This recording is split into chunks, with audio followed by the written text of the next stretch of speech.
Welcome to the first of the podcast, the podcast for dreamers and the immigrant community. So my name is Julio. I am the host for today. Today is January 25th, 2025. As a quick introduction for the podcast, so myself and my lovely co-hosts today are part of a new group. We are called Dreamers in Action, VIA for short. And so this is a group which the whole effort is that we are wanting to lead a movement within the dreamer and immigrant community so that we can help provide education, information, and resources to people that are in our shoes. And so with this podcast, guys, we are aiming to provide comfort, share our lived experience to those that are willing to listen, as well as to a lot of the people that are also in our shoes. We want people to know that we're here, we hear you guys, and you're not alone. And I've got some topics. We're going to keep tonight pretty short just because it's our first one, but we're going to go ahead and I'm going to let the girls introduce themselves and just kind of go from there. So who wants to go first? Okay, my name is Brenda Mendoza. I currently live in the county of Sacramento, California, and I am a dreamer. I currently, well, I don't know if you want to talk about where we live, but where we work. I am currently, I work for a hospital. I work for the University of California, and I'm a certified medical assistant. I'm working as a medical secretary, so I work in the healthcare community. Overall, in the healthcare community, I've worked over 14 years, I want to say. That's my career. And I am a nursing student. I'm working on my BSN for nursing. And and I'm actually, I just started joining the community with DIA. And, but yeah, I've been a dreamer. Actually, I was doing my math and, I was 26 when I was able to, I was a previous DACA recipient. I was 26 when I got my work permit. And recently, in September of last year, of this 2024, I was able to adjust my status. And so I'm a newly green card holder. And, congratulations. It's exciting. So just kind of trying to piece things together. It's a journey. And I want to thank you, Julio, for allowing me the platform and allowing me the time to be able to tell our fellow dreamers that everybody's journey is different, but our goal is the same. And we love this country, and we want our fellow dreamers to be prepared. We want them to be to know, also to have hope, that even though at times it's not the path that we don't have a straight path. It might look a little curvy, but at the end, as long as you have your goal in mind, it's gonna happen. And when you're getting all the milestones, it kind of feels surreal. Like just today, I had to do a few things for something that I'm going to share later on, but it feels surreal for sure. And I thank the community because if it wasn't for the dreamer community, I wouldn't have had the knowledge and the strength to do my advanced parole and my adjustment of status. For me, that really empowered me, and that's why I want to give it forward. I want to be able to empower our community because there's a lot of us out there, and we got this, guys. We definitely got it, and we got each other. Thank you. Thank you for that introduction. My name is Lainey, and I'm currently living in Massachusetts. I don't have a professional job like Brenda does, or the majority of DACA, but I am a DACA recipient. I have worked in so many places thanks to that, to DACA paper. So I'm thankful for that, and I have DACA since it came out. I passed my test for becoming a medical interpreter, and I'm very excited to be helping the Latino community, or the Spanish speakers, to be able to communicate better in that area. So I'm very excited about that. I haven't started yet, but soon, hopefully in a month or so.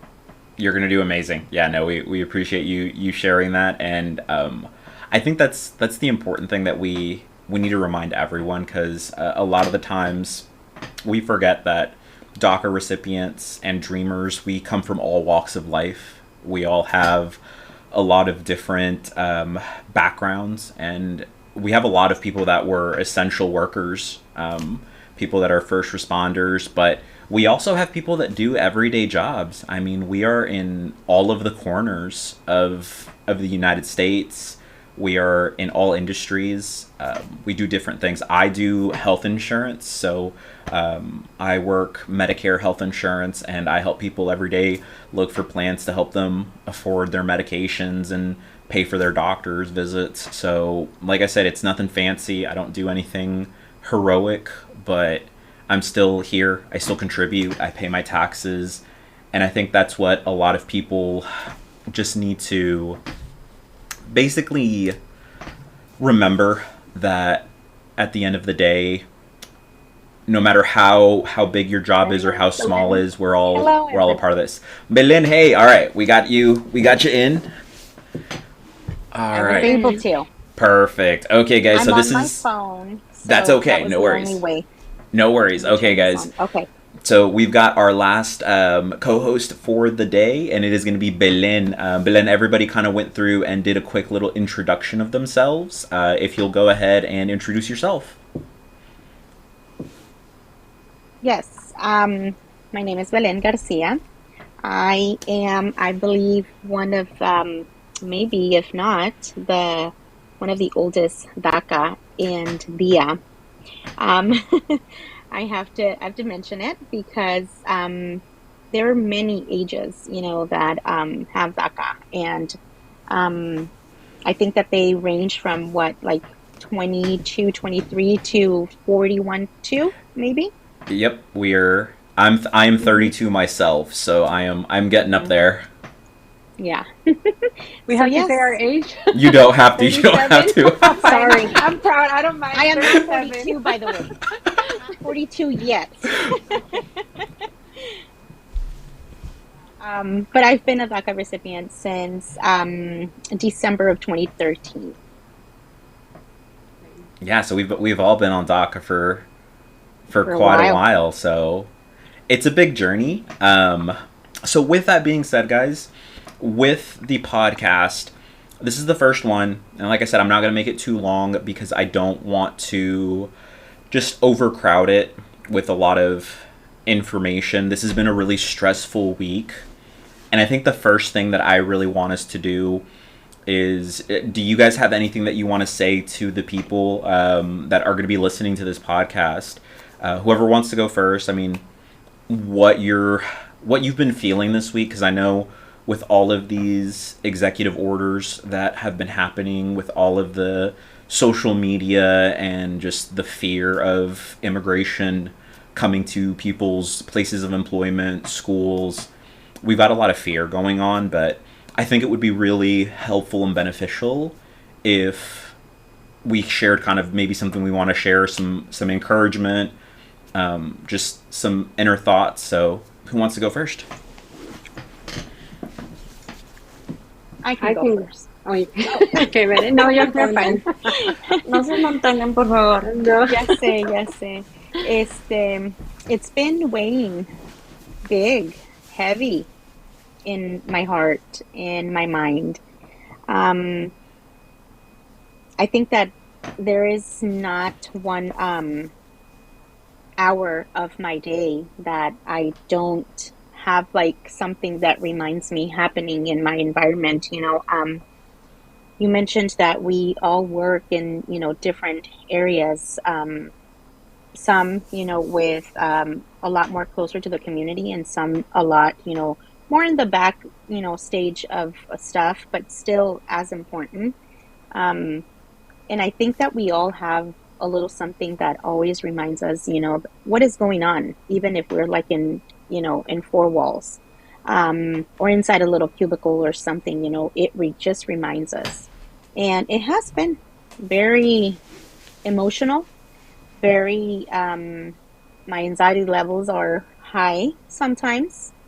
Sometimes just my emotions are just, anything makes me, cry, anything makes me worry, 10 times more. But I think that we're just getting started. I think that that is going to be, a roller coaster where we're not going to be able to get off, for a while. And I think that we have to focus a lot more into trying to regulate those emotions and not let it take us to those edge points, Um, but it has been hard. And just I just want to tell everybody, give yourself some grace. Give yourself some time to feel. But then again, when you know that, it's taking a lot of your time and your strength, kind of pull back from that a little bit and dedicate some time to yourself, because it can get pretty rough. Yeah, I think that's a really good thing to point out. We need to take a moment where we maybe just disconnect, pull back, because it's a lot sometimes, and I think we forget to come up for air. But Yes, Brenda? definitely. Yeah, just kind of piggyback on what Belen said. It's in order not to, for me, for myself as well. I mean, it's been a roller coaster of emotions, and I think what it is, especially, is we have so much information coming at us at the same time. So we're just trying to. I think for me, it's been key, choosing my sources, choosing where I'm gonna, where am I gonna get my information from, and then where am I gonna like put my energy into, and then and I think that's why for me I just been able to, instead of going into panic mode, because I think that's a lot of it is putting fear, as we've talked about. It's about they're wanting to put fear into our community, into the Hispanic community, not just Hispanic, right? I mean, that's the thing that we take it very personal because we love everybody. So we're like, here, let's do this or that. How do I help this person? How do I help that person? But for me, it's been more of like, okay, how can I help more without, falling into the panic? It's with information. I think for myself, information, empowers people, empowers me to share. And I think that's key. I think as we face, because it hasn't even been a week, as we face the next, 4 years, we have to really focus on information, empowering ourselves. How can I, because if you have the correct information, you're going to be able to dismantle all the myths that are happening.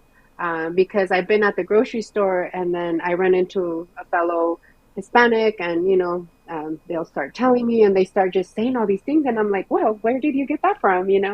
And they'll say, well, my neighbor's neighbor from 20 years ago, they said this, so it must be true. And it's like, no, and then that's when it hits me. It's like our community doesn't have the information. They don't have the correct information. So, just, with a lot of us have just been experiencing these immigration raids. And a lot of them, the fear is because they don't have the information. We're not prepared. So I think that's been key.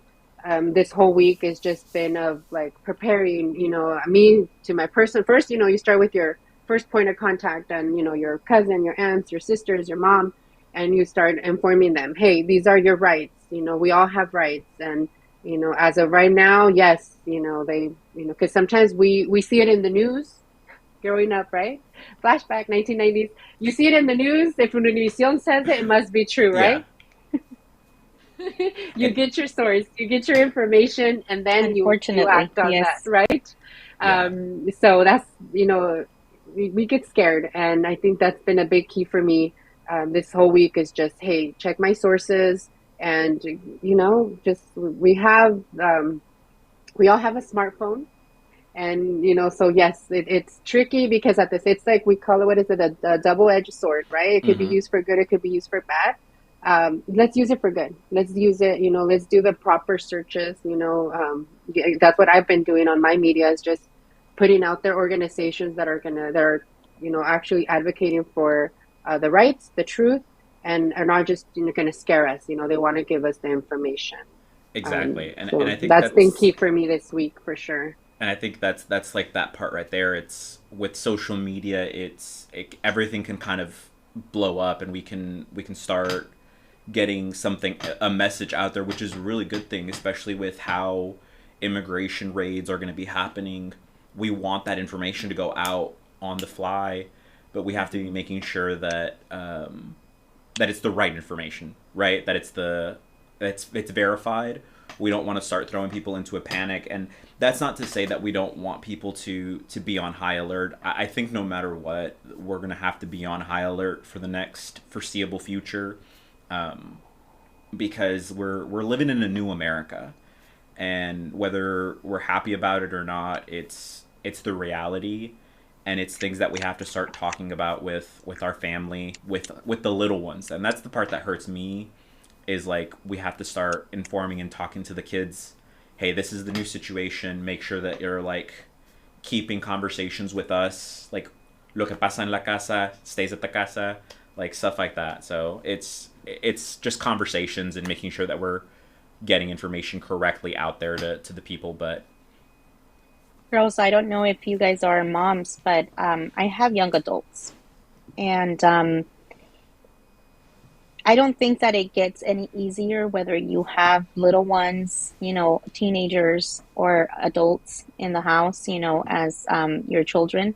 I just think that honestly, the older they are, the bigger the worry is, I believe, because you understand and you have misled information at hand reach. And the other day, one of my good friend's daughter asked her, so I am at school and she's a freshman in college, and she goes, I'm at school and I have anxiety because I don't know if I'm coming back, I'm going to find you at home or not. And so I thought about it for my kids. I have a university girl, and she's out all day, and she comes and knocks on my door at night, and tells me, Mom, I'm home.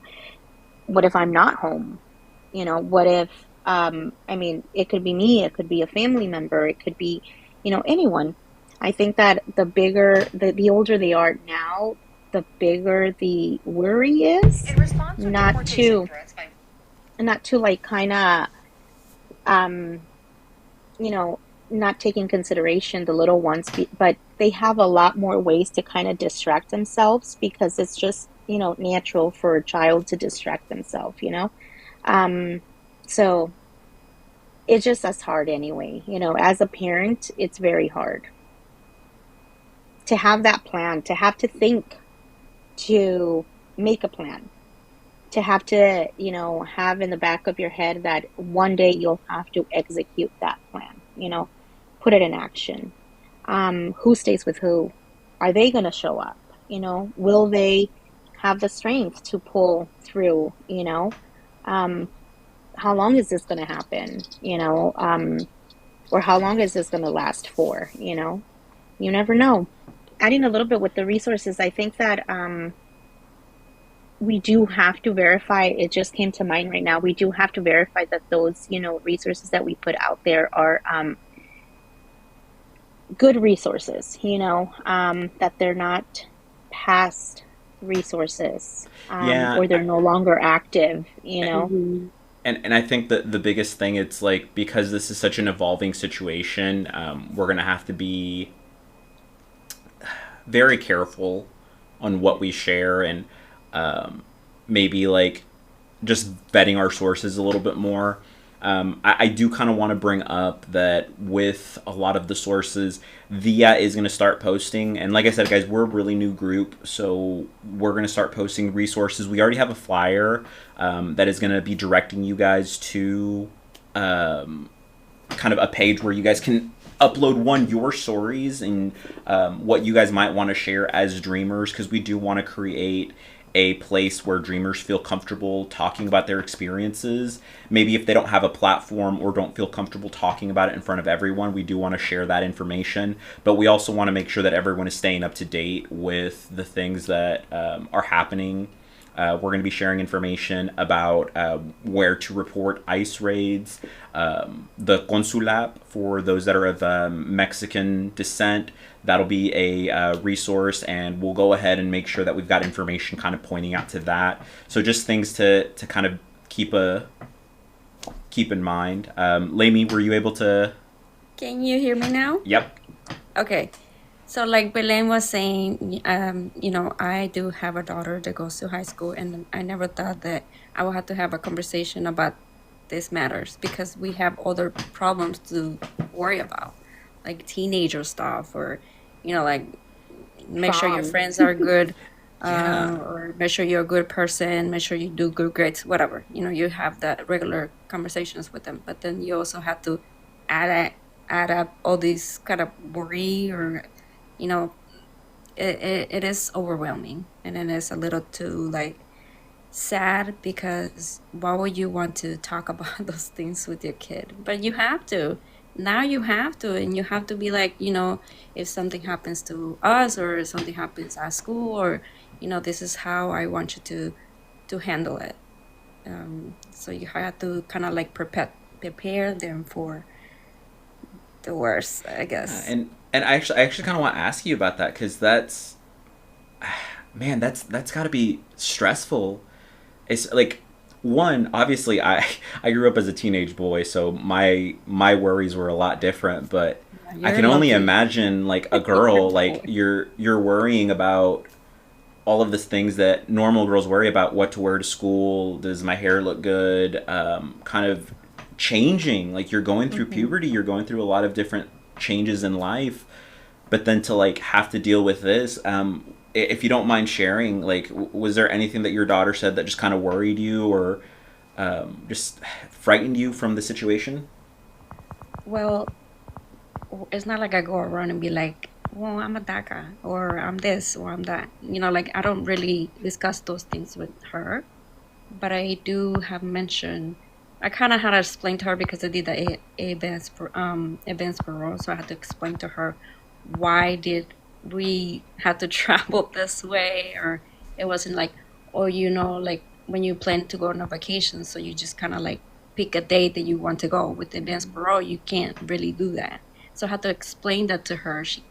Nobody really understands. They're like, well, why can't you just go whenever you want? No, you can't, because like the paperwork says, you have to go when you have to go, when they tell you to go. Yeah. So I had to explain that to her, and then and so this day, I mean, she's in her world, right? Yeah. So, like every teenager, everybody.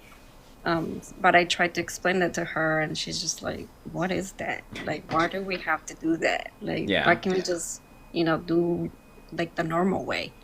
So, it just worries me because maybe it's kind of my fault for not saying or talking about it like more, and stuff like that. But I also kind of like want to be the shield of like, oh, you don't have to worry about those things. But then I'm like, well, actually, she was mentioned that maybe one of her friends' mom will be affected by what is going on, by like the deportations and stuff like that, or may not. But she's not quite sure because she's not like, asking the family, are you from here? Are you not from here? But she kind of did mention that, well, her school has a lot of kids that are Latinos. Yeah. A lot. It's like half of it. More than half. So I'm sure they're kind of scared. That brings me to thinking, you were mentioning, that she just couldn't understand, right? Of why is it that you're traveling? Why is it that we're traveling this way, right? We couldn't set, like, maybe go out for the tia's wedding, or the cousin's baptism, for their first child, or like, any type of other party or event or gathering, in our home country. It brings me to memory of the day that I did advanced parole, and I took my kids. My daughter was graduating high school that year, and I remember My mom had an emergency, and I was already planning. I was already looking into it. I was my first purpose was and reason was my dad's grave. And then my mom was over there. She ended up having an accident, and in some areas of her body, in her legs, specifically in her feet, she ended up having third-degree burns. And so there was nobody out there to care for her, and to take her back and forth and to give her the time that she needed for resting, and to not make those wounds worse. So I decided to apply for advanced parole emergency. I was approved, thankfully. And I came home that day, and my daughter was just nervous all day. She knew I had the appointment. She was not too happy about it. She was very worried. She was going through finals. She, instead of her being so into like the end of her last months as a high schooler, we had this worry. We had this to face, as a family. Yeah. And my family is small. It's only my kids and I. And she was very worried. She kept telling me, I don't want to be responsible for my brother. I don't want to be that person. I want to go to school. I want to continue my education. I want to be that normal girl. And I said, well, we're not normal family, like in that way. You know what I mean? Not that we're not that we don't feel we are, but sometimes we have those times where we have to face our reality and our status. Like that specific thing that it always gonna be there, and that's always gonna come back to us. Like, Yeah. Mm-hmm. No, I think that's super important. So for me, I'm kind of on the opposite end of kind of what you guys are talking about. I don't have any kids, but so when I was in high school, my senior year, my dad got deported. And then a few months later, my mom also did too. And so I was in the last year of high school, and this is right before DACA. So I was in my senior year of high school was 2011. Mm-hmm. And so thankfully, my parents had left me pretty well set up for the situation that happened. They had a plan, because they always knew that this was something in the back of their mind that they had to prepare for. And luckily, I was able to finish out my senior year of high school, and I started my first year of college. And then thank God that DACA came out right after. But it's one of those things where it's like, as a kid, it's something that scares you, because I didn't know that I was undocumented until I was 16. I didn't. My parents had never told me, and when I asked my mom, "Hey, I want to go get a driver's license. Can I start learning how to drive?" She was just like, "No, mijo, like that. You're not going to be able to do that. You're not going to be able to like get your driver's license." And she sat me down and kind of explained it to me, and then I had to walk to school whenever my friends were driving. And then when everything happened with them, it's like I get what your daughter was feeling, Belen, because it's like I just want to be normal. Like I should have been partying. I should have been going to like homecoming and prom and Yes. football games, and that's all I wanted to Yes. be doing. But have your girlfriend. yeah, it's different, but it's like we don't have that luxury. And so I think having a plan is probably the most important thing that we can do. I know we don't want to think about it, and I know we want to hope for the best, right? We want to hope that something wonderful and beautiful happens to this president's brain, and he creates a pathway for dreamers. But until that happens, like, we've got to have a plan, and we've got to be ready for our kids and our relatives and our family, just to make sure that they're aware. But See, perfect example of what I was saying a bit earlier, and tell me if I'm wrong, but like right now, you just kind of pull back, and I think that's just shows how resilient, we dreamers are. We Dakas are, we're very much of, we get to our emotions and we feel our hearts, and it's painful. And then we're like, but no, I got to push the others, I got to have my hand out, to lift them, to do for them. I think that is a characteristic that we only have, um, as a community of Aka, of dreamers, we have that drive, as much as it hurts, we find it within us, and I think We that, always find a way. yes, and Exactly. I think that Dia is pretty much shows that, in every single time we have met, to kind of have this together. Um, we have put ourselves out there and we lift one another and we support one another. We do for one another, and if we can do that within us, in the group, in the backstage of VIA, then we can definitely do a lot more for our community. We've done it. Even if we're not too transparent with, we don't have to be honestly with the community, with the world, and say, I am this. This is my status. But sometimes even it can be as hard as not even being able to tell your neighbor, because you never know. But we still, like I said, find within us to like support the other dreamer, the other Daka when it's feeling down, And perfect example right now, I don't know if it was what it was, but you kind of just like and even your poster was like, hold on. It's a hard thing to talk about. I think like Definitely. I saw y'all's reactions whenever, because like I mean Brenda, I saw your reaction whenever I was talking about like driving, because like I bet we have that same experience, right? Yeah. Like, and Exactly. It's hard.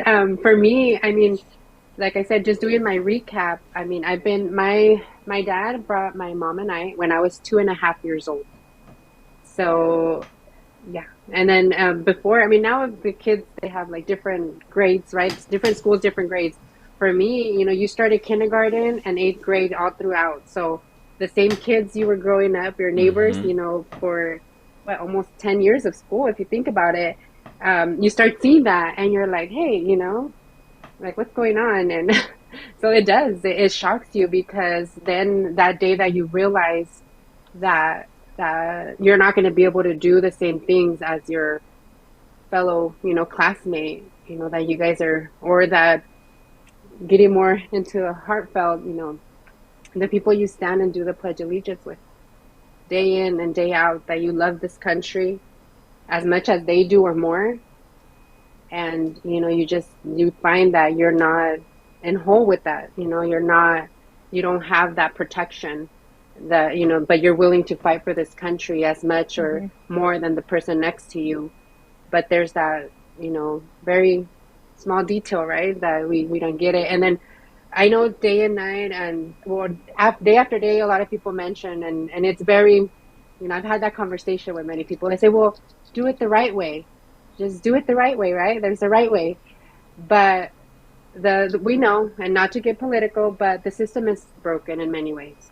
I immigrated. Well, my dad brought us in when he got delayed amnesty through Ronald Reagan. So he got, he was able to, he got that work permit. Things were starting to get a little, crazy. 1990 wasn't too bad as now in Mexico, but he said, you know what, let's just go. My mom said, I don't want to, I don't, we don't want to have that split home where mom, typically the mom and the kids stay in Mexico and then eventually they come.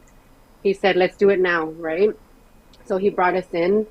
And like I said, I started my first day of kindergarten, excited as anybody else. And you just start going to school. And, you're waiting for that. You're waiting for your turn. And sadly, my dad passed away when I was 6 years old. So my, you could say my legal way or the right way, our case got thrown out. Technically, when with immigration, if the sponsor is not alive, it's gone, and there wasn't resources. So that's why I'm very big in resources, because he actually was, it was a homicide crime. So with that, now there's resources that I could advocate. I could, if someone comes to me and says, "Hey, your same situation," I could guide him exactly, give him the resources that my mother and I didn't have. My mother at that time, she was 21, widowed with 4 kids, all under the age of 6, and she didn't have resources. She didn't have the resources where now, we could have got that pathway to citizenship by now, but we didn't know. We didn't know, and the system failed us. We didn't get justice for the murder of my dad. We didn't get, at that time, we didn't get any protection. We didn't get any protection because we were in the same situation like now. There was rapes, there was all this stuff, misinformation, and to the best of her knowledge, she was able to get some stuff to help us, but it was always in that constant fear on her. So now I know what she feels, because she had that constant fear. I didn't know, because I was oblivious to, I didn't know. I thought we had the same paper as my siblings. But it's hard being the only one that didn't have. I was the only one not born here. And then, because there's 8 siblings, they were all born here. And so you're growing up and you're like, what's going on? All of a sudden it hit when you're like, Yeah. when I was 14, I'm like, wait, what? What's going on? Why can't I get a summer job? Like my friend Ashley, like she has a summer job every summer since she was 13, right? Yeah. And it hits, and you're like, wait, there's something different. So, but you don't dwell on it, because your parents, they protect us, like you, Julio, like they do protect us. They don't want us to live in that constant fear, because they want us to be able to, bloom without having all that stuff in the back of our mind. But it's definitely a life changer. It does make you value. I think that's one thing for me. I was able to tell my kids, I have a 21-year-old and a 15-year-old. And it's just, I let them know that there is such thing as privilege. There is privilege. And I tell them, you guys have the privilege of, all you guys have to, for me growing up, I said, all you guys have to do is, if you guys want to go to school, go to school. But if you guys want to work, work hard. Whatever you do, you have to do it. And you guys don't have to worry about, if you guys don't qualify for something, or, you guys could just work hard on whatever you want to do. But it is a game changer, because then they start asking you questions like, wait, what do you mean? Because I was 26 when I got my DACA. So it was pretty much most of my life, I didn't have anything. So it was always that, well, why doesn't mom stay in the same job for, more than a year? Mm-hmm. Well, something happened, let me tell you. So yeah, that's right. I lost a good job because of that, because my DACA was gonna expire, and then I even told them, I'm like, I already did it. They're gonna just send me the new ID or the new paperwork. They're like, no, we need you to have it, like, or else you can keep working here. And I was like, why? I was so sad, but. Yeah. No, it's a lot of stuff that we have to deal with, that I know as dreamers, a lot of us feel like we're alone, but I think a lot of us have a lot of experiences that may not be the exact same, but they definitely do overlap. And so thank you guys for sharing all of that. So with that, like I said, I didn't want to take too much of y'all's time, because I know it's a little bit late where some of us are, but real quick, any last thoughts? If you guys just want to give like a 1-minute last thought, what your hope for the podcast is, or what your hope for Dia is, just so that our viewers and our listeners can take something away with them. Somebody asked in the chat, let me just answer this, or you guys, if you guys want to pitch in, they said, what is better in USA than in Mexico? I could answer that with saying, I don't know. United States, it's all I know. It's our home, and I think that's the biggest thing that we can say. It's not that we value the United States more, or we value Mexico more. This is where we grew up. I could tell. I could say that through my older brothers and sisters, my mom, my dad, my other people and family. I love Mexico. I love it. But, this is where I grew up. This is where I have my elementary, middle, high school friends, you know. This is where my kids were born, you know. This is my life. This is home. So I could just tell you that Mexico has great things, I bet. Beautiful, you know, sceneries, beautiful places, wonderful people, delicious food. But this is home. This is Exactly. where I feel that this is where I belong, you know? Yep. And so, with that said, I think that Dia is going to make, or at least the purpose of Dia is to really come and bring all of us a lot more together, more in a supportive and a good, you know, platform, a good stage of where we all can learn from each other, support each other, guide each other for better, you know, because what one of the girls was saying is like, why don't we do it the right way when we get, you know, to try to get legalized?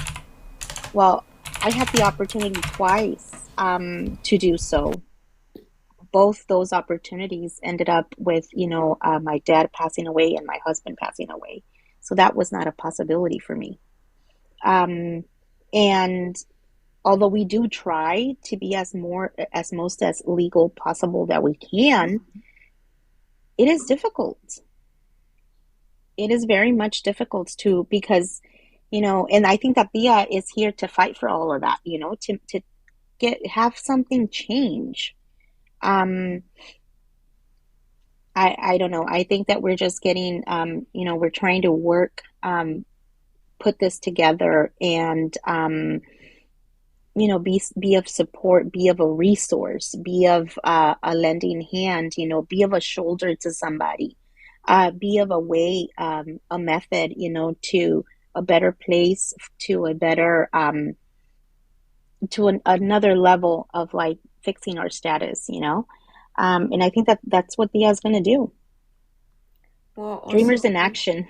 also be involved in that.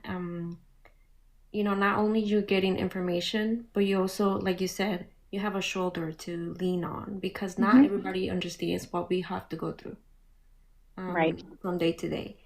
And with everything that's happening this whole week that feels like forever, we all had emotions that we're angry, we're sad, we we are laughing. We like I'm nervously laughing because I don't know what else to do or I don't know how else to feel.